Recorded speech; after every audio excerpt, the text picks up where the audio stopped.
We live in a world bound by rules. Objects are solid, time travels forwards, and gravity keeps us firmly fixed to the ground. But sometimes things happen to make us question the world we inhabit. That's what it sounded like. I think back and I think it's crazy stuff. This grey object appeared and then slowly started to move round to the side. Over the years, eyewitnesses from around the globe have described encounters with creatures normally confined to horror movies. Ghosts, zombies, werewolves. In the modern age, this seems laughable. Yet there is mounting evidence that behind these sightings and apparent myths lies strange yet credible explanations.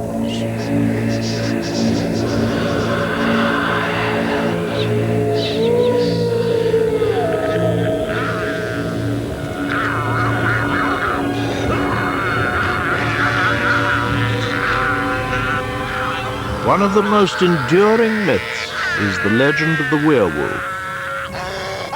Half man, half wolf, a killer. When we leave the theater, or when we finish reading a novel about werewolves, we breathe a sigh of relief and say, they don't exist. But they do exist, and did exist. In 16th and 17th century Europe, there were actual werewolves. The stories are so chilling that one hesitates to read about them.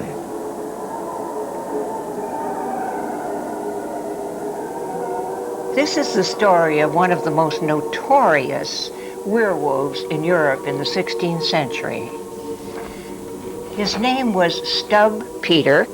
He lived in Bedburg, Cologne, and for 25 years, he reveled in his crimes. He murdered, he raped. Another pleasure that he received was in killing young women and taking out the heart while it was still hot and pulsing and drinking the blood. He was apprehended by a group of hunters. He was brought to trial and without torture confessed. The judge decided that the fit punishment for him was to put him on a wheel and have his executioners take red-hot pincers and tear off his flesh, and then his head was cut off. He was placed in a fire. His ashes were thrown to the wind.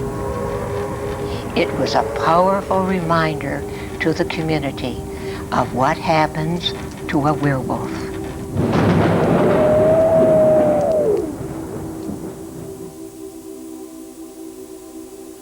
In the 16th century, there were dozens of werewolf trials. But the French city of Bordeaux, once the site of such a trial in 1603, was also the setting for a much more recent case. In 1989, a terrible sequence of events brought the werewolf myth out of the history books and onto these streets. A 28-year-old man invited a stranger into his home to share a meal with him.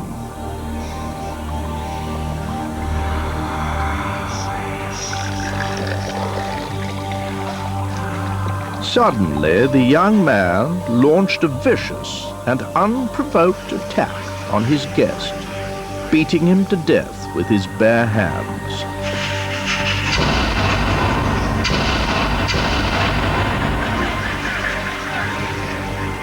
The killer was quickly caught and jailed. It seemed like an ordinary act of random violence. It was only when he was seen by prison psychiatrist Michel Benezek that the full chilling story emerged. I got to know this man when he first arrived in prison, and when I began to interview him, it became clear that he was not like a normal prisoner. When I interviewed him, I was surprised because it was the first time I had in front of me someone who described the symptoms of transformation into a werewolf. He said to me, I feel that my teeth are growing longer, and I have the feeling that my skin is not my own, but that of a wolf or a werewolf.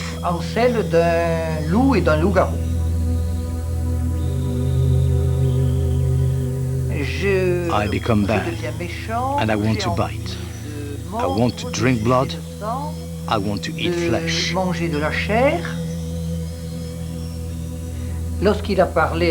When he told me about his violent crimes, when he described them in detail, he never expressed the least bit of remorse. On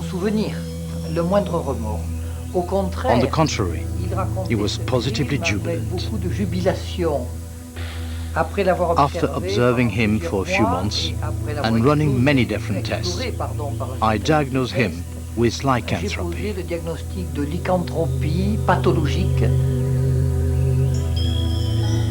Lycanthropy is a medical term used to describe patients that psychiatrists and doctors see, and the patients appear to be suffering from a psychotic delusion where they believe that they have become transformed into wolves. And this is a genuine belief. These patients are not pretending to have become werewolves. So what could cause someone to believe they've turned into an animal? Psychiatrist Hamdy Moseley has seen 4 people with lycanthropy. He found one case particularly intriguing. One of the interesting cases I've seen was a lady who came very embarrassed, very frightened to tell me about the symptoms.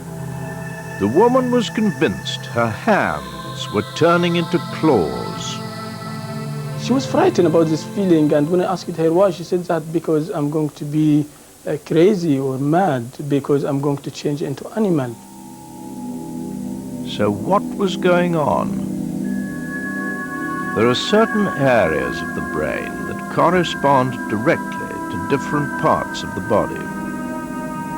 When Dr. Moseley scanned this woman's brain, he found damage, a lesion, in one significant area. The interesting about this lady was that the lesion was limited to the area of hands and feet where she complained of her symptoms.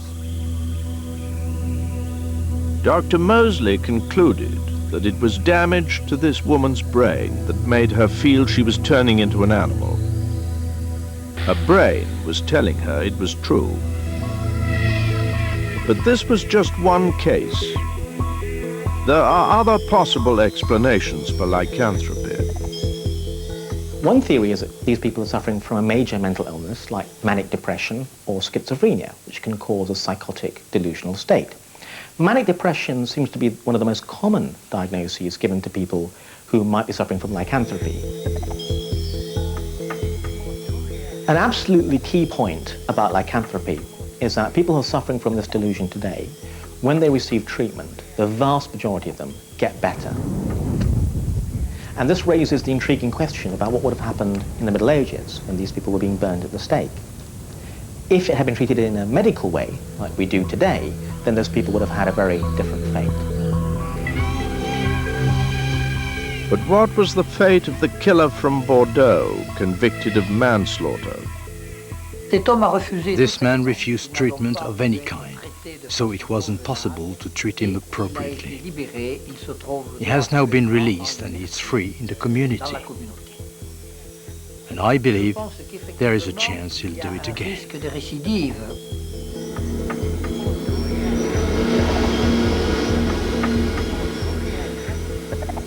So the man who believes he is a werewolf is still out there, a disquieting thought. But while mental illness or brain injury might explain how a human can believe they've turned into an animal, it does not explain how they could look like one. Yet claims of sightings of strange creatures, half beast, half man, come from all over the world. The most recent took place this year in Delhi. I was lying like this, and there was a hole in the wall. I could see a face. It was a face like a monkey, but it had eyes like a cat. It was coming at me like this. Dozens of people reported similar terrifying attacks. There was a noise and people were shouting. I opened my eyes and saw a black figure about 6 feet tall. I shouted, and the figure jumped 20 feet in the air. It had hair all over its body. My wife shouted, "The monkey's hair, the monkey's hair." And it scratched me on my face. And I saw it was true, as there was blood running down the side of her face. Monkey or man, I couldn't tell. But I could smell sweat from his body.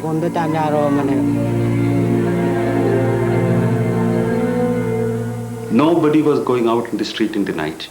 And some people who were sleeping outside, sometime in the night somebody will simply get up and say that Bandar means a monkey, Bandar aaya hai means a monkey has come. Then there is panic, stampede, people running, falling down.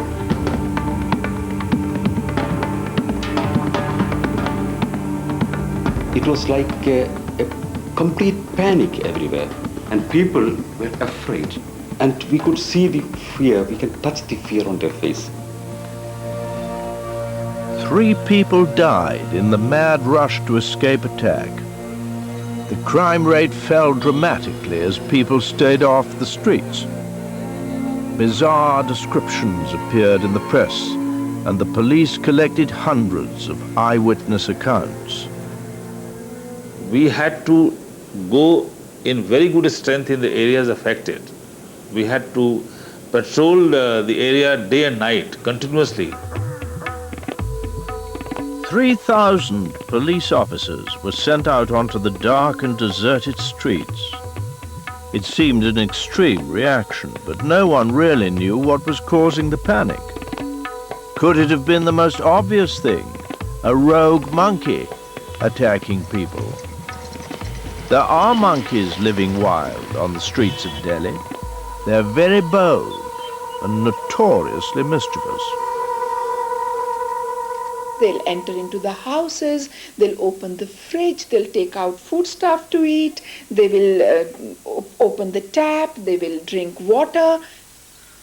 But would these monkeys attack in the way described by eyewitnesses? Monkeys know where to draw a line. They will never attack without any provocation from human side.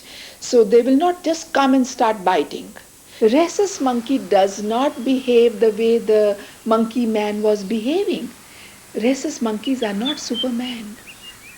I'm 100% sure monkey man was not a monkey at all. Any monkey. If it wasn't a monkey, then what was it? Could a human have been mistaken for a wild animal? Well, perhaps if it was a human that had been living like an animal. These are feral children, children said to have been raised in the wild by animals. These are the so-called wolf girls of India. In the 1920s, they were found in a wolf's lair by an Indian missionary, the Reverend Singh. Despite his attempts to change their behavior, they ran around on all fours and killed birds with their bare teeth. Professor Douglas Candland is a primatologist. He studies monkeys. He has also made a lifetime study of feral children. The feral child is a beautiful crossover between primate and human. Since 1700, there are at least 400 cases on which we have written records about children who were presumed to have been raised both in the wild and by animals. One of the striking characteristics that human beings always report about feral children is that they are hairy, fully haired, all the way except always the buttocks. This story is so consistent that there has to be an explanation.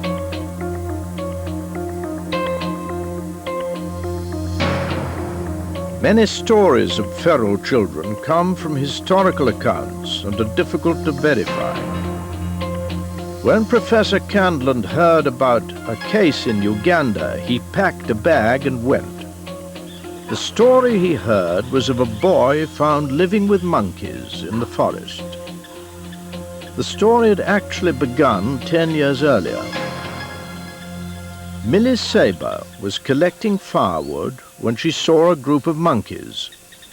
With the monkeys was a peculiar creature, unlike any she had ever seen before. It was some kind of monkey, but it looked like a person.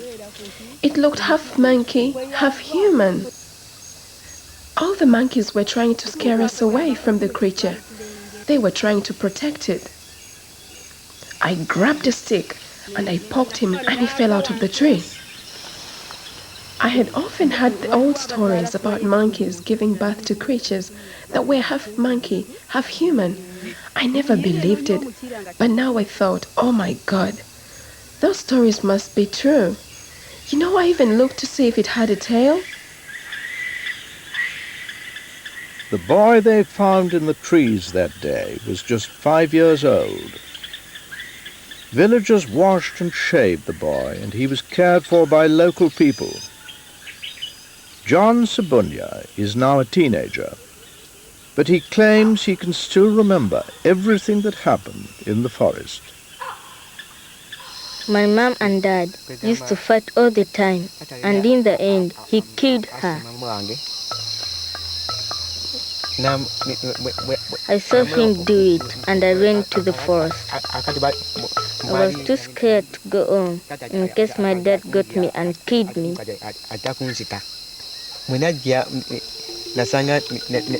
I stayed in the middle of the forest. It was really frightening. But then I saw these monkeys.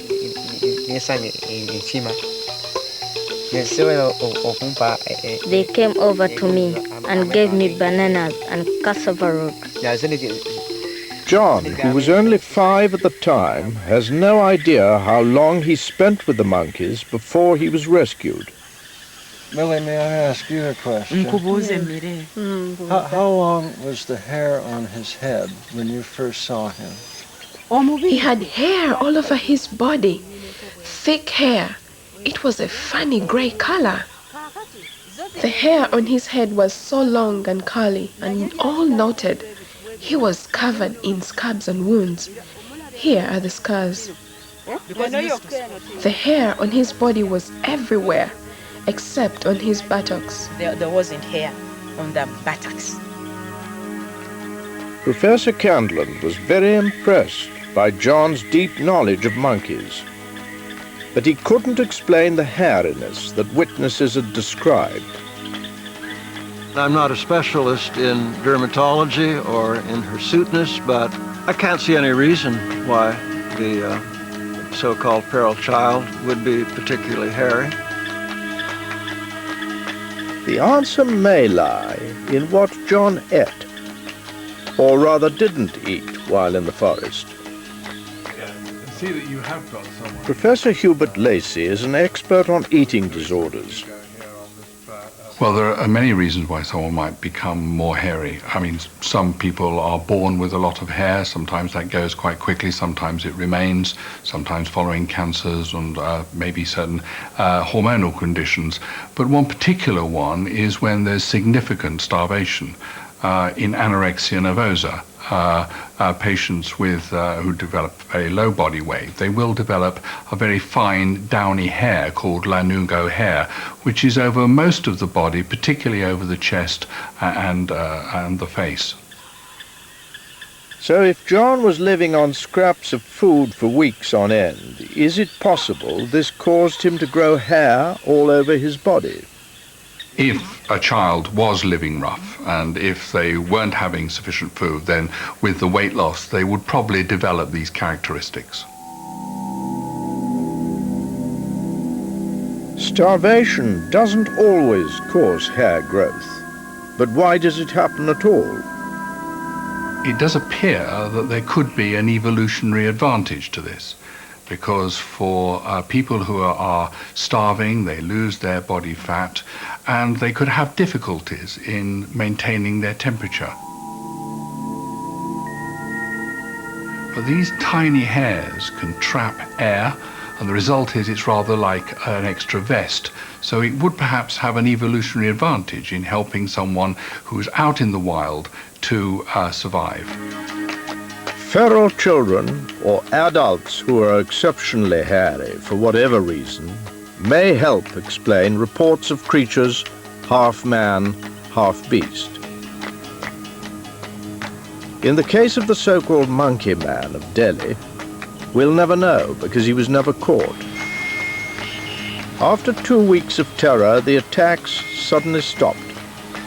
Skeptics now say the monkey man never existed. He was perhaps a case of mass hysteria. But can we so easily dismiss something which triggered such terrible fear in the people of Delhi? There is a sense in which the monkey man existed because he definitely existed in people's imagination and in their minds and in their fears. And oddly enough, that is often a more potent place to exist in terms of creating anxiety than reality.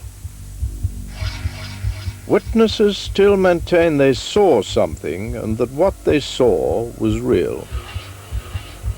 When I think about it, I'm so scared that my hair stands on end. I shiver at the thought. I'm still so scared that I cannot sleep in the dark. I'm afraid that the monkey man will come back.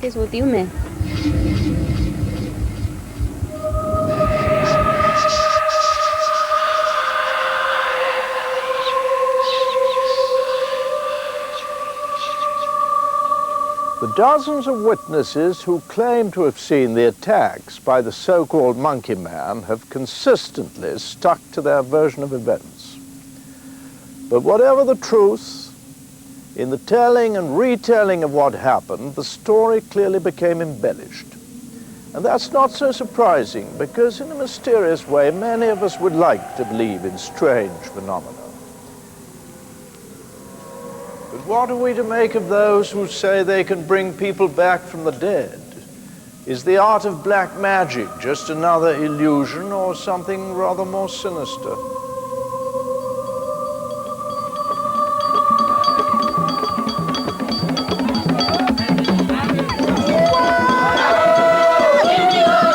Blue moon phenomenon.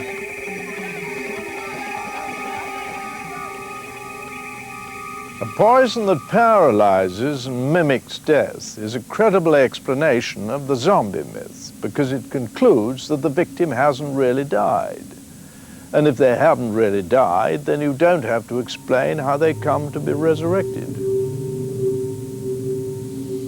Most of us don't believe that the dead can physically return, but there are many who believe that the dead can communicate with the living. Many ordinary people, for example, claim to have had a supernatural experience, perhaps even to have seen a ghost. And perhaps the most famous of these cases is that of the Enfield poltergeist.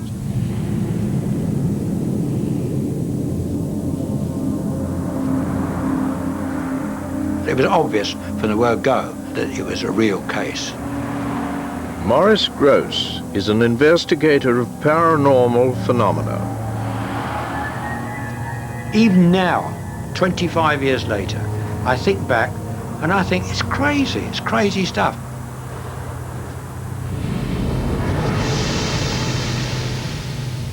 In September 1977, he was called to this house in Enfield, North London. It was the home of a mother and her 4 children. We were just sat there looking at one another. We didn't know what to do. We were so scared. The chair came off the floor and I saw it slide off to the right, about 3.5 to 4 feet before it came to rest. The family and other eyewitnesses claimed that furniture was moving as though pushed by an invisible force. Objects were flying through the air, and there were strange sounds coming from the walls. Desperate for an explanation, they turned to the Psychical Society. For first-time investigator Maurice Gross, this was uncharted territory. One has to be very careful, of course, that you're not brought in on a fraudulent type case. Somebody's having a joke. For all I know, it might have been just kids playing around or anything. I didn't know. I had no preconceptions at all. Maurice rigged tape recorders in different rooms to capture events as they happened. He didn't have to wait long. Bizarre events had become a daily occurrence. Listen very closely, and you'll hear Janet being pulled out of bed.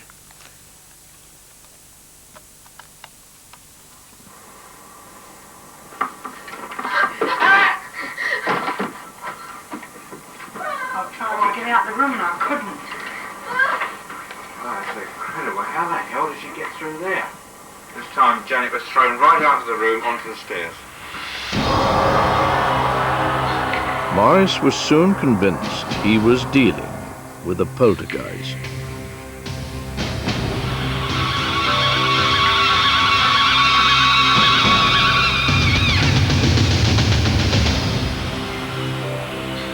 Chris French is a psychologist specializing in anomalous human behavior. Traditionally, the word poltergeist means noisy spirit, and traditionally people have assumed that there is some kind of spirit involved. Modern parapsychologists often have a slightly different approach. They feel that what the disturbances are caused by is externalized energy coming often from a troubled adolescent. Recent divorce had disrupted the family, and it was certainly true that 11-year-old Janet was becoming the center of reported activity. A remote stills camera was set up in Janet's bedroom to capture everything that happened. Maurice was utterly convinced by the evidence it was to provide. The pictures to me suggest that she's being levitated vertically.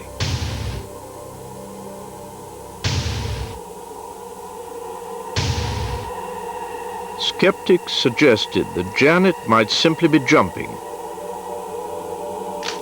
But photographer Graham Morris, who rigged the camera, said it was operating at such a fast shutter speed that it couldn't be a hoax.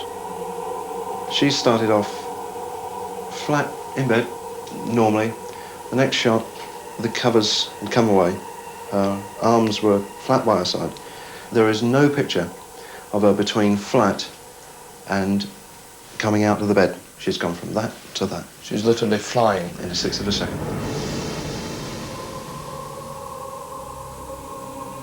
Morris now felt that he had important evidence to support the presence of a poltergeist.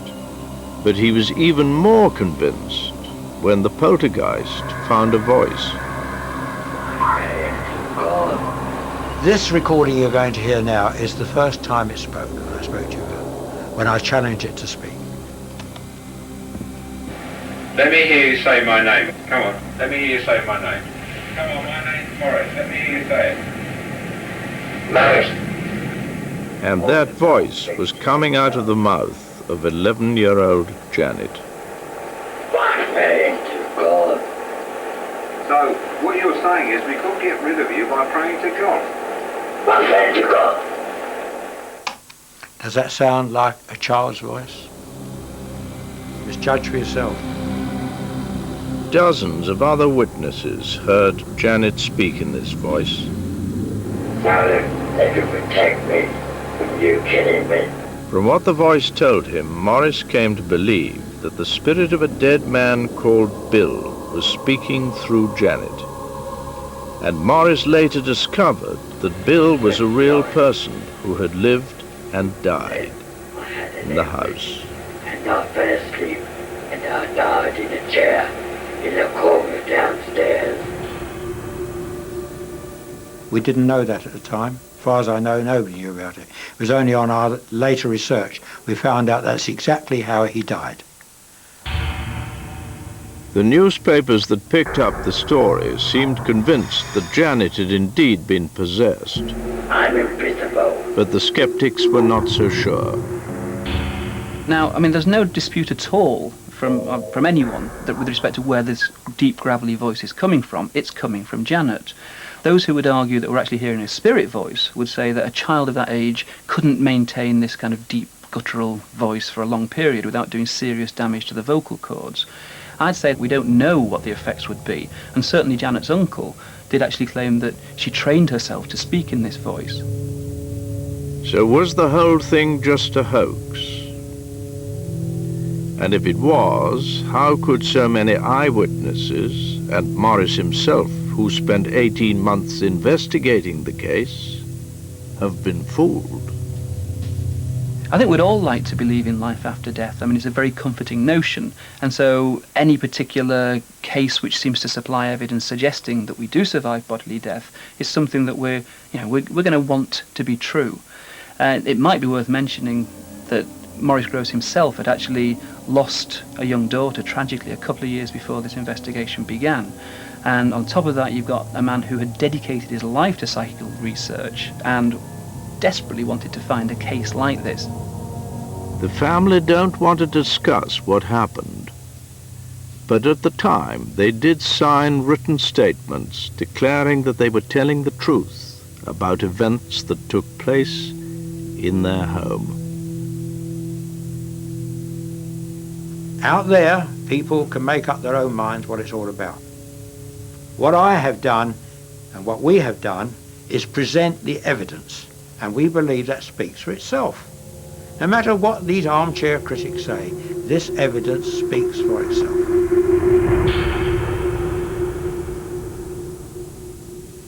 So it all depends which side of the fence you're on. Either you accept Morris's interpretation of events, or you think he and the other witnesses were hoaxed. But it is not always quite that black and white. The world's largest ghost hunt, which took place in Scotland earlier this year, revealed that there is sometimes more to ghosts than simple trickery.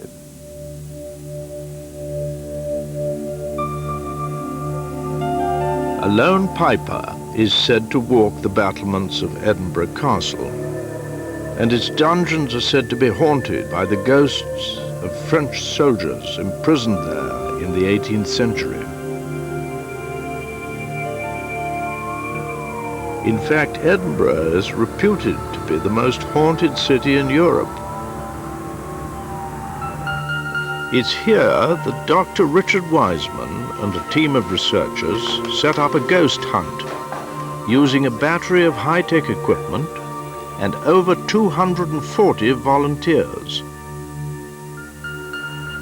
They sought out the place described as the most haunted in Edinburgh, the vaults which lie under the South Bridge. Fran Hollingrake is an expert on the city's ghosts. Okay, just to reiterate, ladies and gentlemen, please be careful of the stairs because they are very worn. Follow me.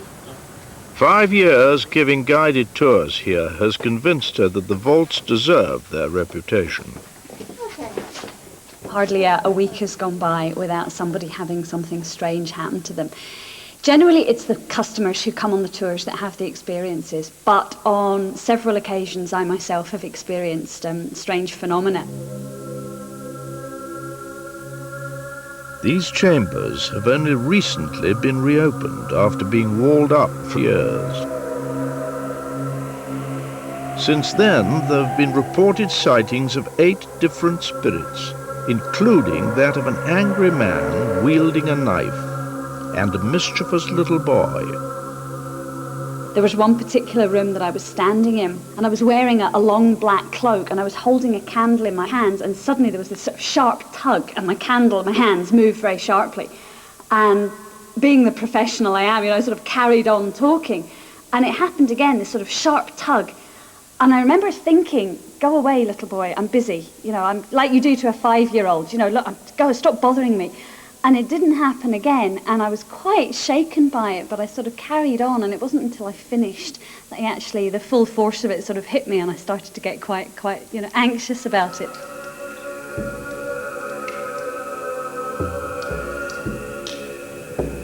So were Fran and other witnesses experiencing something real? Dr. Wiseman wanted to find out if his volunteers would experience similar sensations. First of all, we've no idea what you're going to experience. We're not going to pull any tricks on you at all. This isn't one of these things where someone's going to jump out on you. But you have my word, take my word. To understand what was going on, he needed his volunteers to spend time in the vaults under controlled conditions. So we're going to be placing you into one of the vaults on your own, okay? And we just want you to relax and see if you experience anything unusual. The volunteers were left alone in 10 separate chambers, all rigged with monitoring equipment. Some of the rooms had a reputation for being haunted, while others did not. But neither Dr. Wiseman nor his volunteers knew which was which.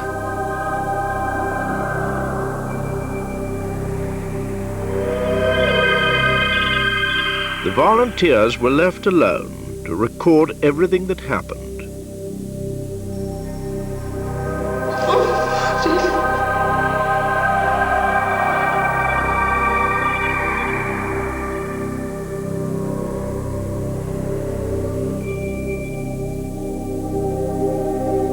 Well, it's the end of the day, and it's been quite an exciting one. Around about 40% of people have reported some sort of experience. Coldness on the ankle, and it was like something brushed it, and that's when I was sort of squeal. Very brave. After a few minutes I felt a really hot burning itch on the inside of my left arm, and it got hotter and itchier. A person here feeling that there was somebody actually standing behind them. You can hear what sounds like somebody else breathing.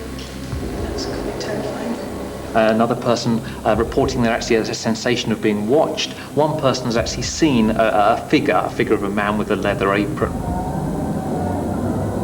Okay, there's just no way I'd come down here on my own again. I would have to be in a party or a group, but I wouldn't be left alone on here.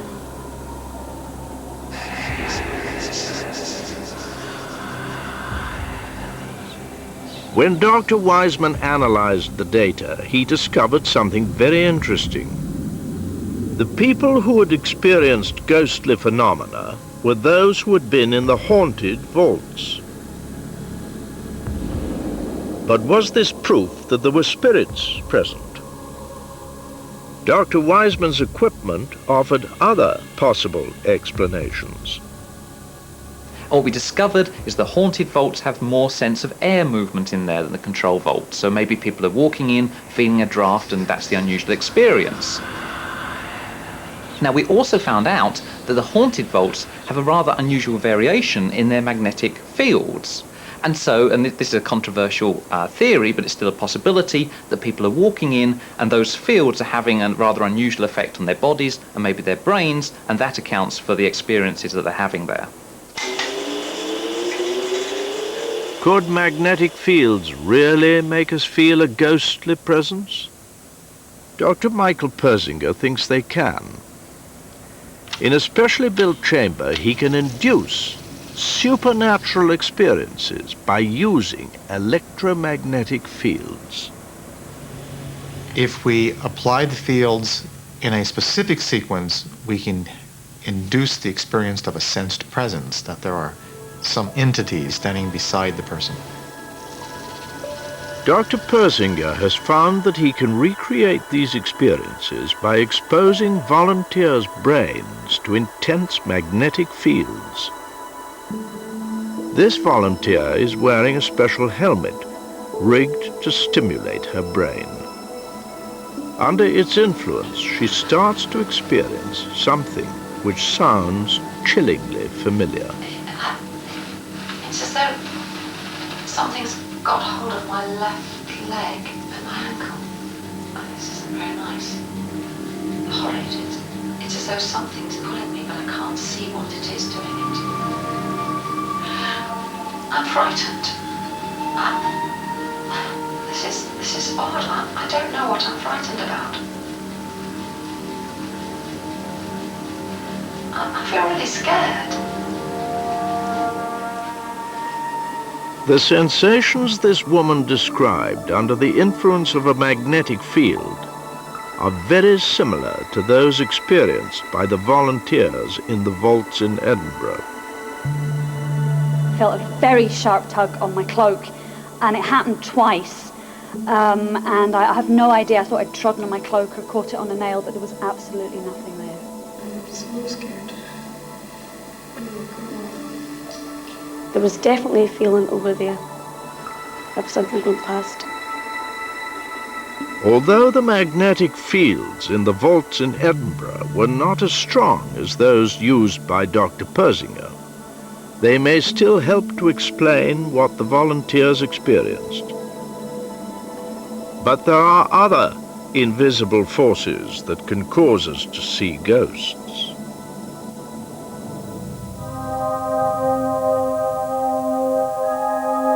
Strange things had been happening at scientist Vic Tandy's laboratory in Warwick. The cleaning lady said she'd seen a ghost, and other colleagues reported a strange sense of presence in the room. But Vic was dubious, until one night he was alone in the lab. While I was working, I began to feel as if there was somebody watching me, this feeling that there's somebody sort of, staring at you. So I looked around, there's nobody there. I started to feel the hairs standing up on the back of my neck. I started to feel as if there was a chill. I started to perspire. And slowly I noticed almost moving shadows by my shoulders, as if there was something moving behind me.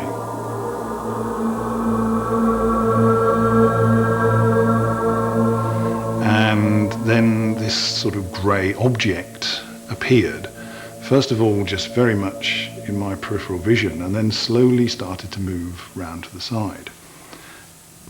As you can imagine, that was a bit worrying.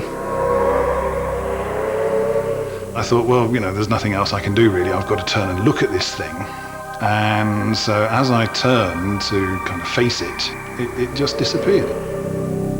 Just as if, like smoke, just went poof, gone.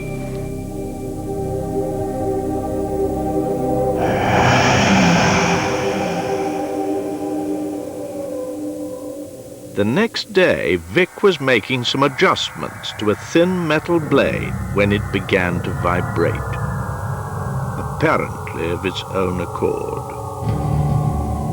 After the night before, I thought, oh, this is too much. So the hackles went up, all the, the same effects from the night before. But eventually I thought, no, this is getting some energy from somewhere. But what invisible force could make an object move in this way? Vic suspected it could be a sound wave. Some quick detective work told him there was a sound wave present that was vibrating at a frequency of 19 hertz. From there, Vic was able to track down the source, an industrial fan, recently installed in the laboratory. We turned the fan off, the foil blade stopped moving, and the room was a different place. It was almost as though somebody sort of like thrown open the doors, and it was much less oppressive. The sound waves which Vic had detected are known as infrasound. They are at a frequency too low for the human ear to detect, but they can affect the eye, making it vibrate. So the movement would smear something in your peripheral vision, which is very similar to the kind of effect that I experienced. It could also cause you to hyperventilate, and hyperventilation can cause you to feel panic.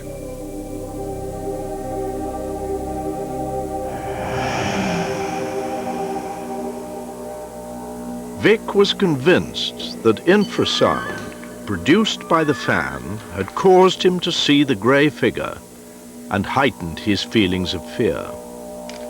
And if this was the case, could it explain other sightings of ghosts? In a 14th century cellar with a haunted reputation, he went in search of low-frequency sound waves. There was a reading there that showed us that there was the presence of infrasound, and that it was peaking at the door, which is where these effects are reported. I think that actually a significant proportion of the sort of ghosts, where there's a grey object, where there's this feeling of presence, can be explained by infrasound. In this case, Vic couldn't be sure what was generating the infrasound, and he is keen to take his research further. But can infrasound and magnetic fields explain everything that the volunteers taking part in the Edinburgh ghost hunt experienced? Emma Beebe was left alone in the chamber with the most haunted reputation of all. And it's something she will never forget. I suddenly heard something in the room with me, a noise, and I couldn't tell you what it was. I thought it was part of the experiment. I thought it was some sort of elaborate setup or trick or something to make me more frightened. I can hear what sounds like somebody else breathing. That's quite terrifying. I'm pretty anxious here. That's what it sounded like, which is not the kind of breathing you want to hear, whether there's a real person or not. Oh God. Okay, I can definitely hear somebody here. As I started to talk about it, it seemed to restrain itself. It tried to make itself quieter. It felt like an interaction. It's very hard to resolve it. I can't explain it. I can't explain it to other people. I can't explain it to myself. And I'm in two minds about it still. I can either think there was something in that room with me, and if there was something in that room with me, then I don't know what to believe anymore. It's easy to dismiss people who report bizarre experiences as unreliable, hysterical, deluded. But perhaps we can find a place for apparently supernatural events in our world. We've seen how fear of ghosts can be generated by natural phenomena. Our belief in werewolves can be triggered by a rare mental illness, and how zombies could be the product of simple but effective poisoning. All these explanations may in time prove wrong. Some of them, after all, seem a little improbable. But as the great detective Sherlock Holmes once said, once you have eliminated the impossible, whatever remains, however improbable, must be the truth.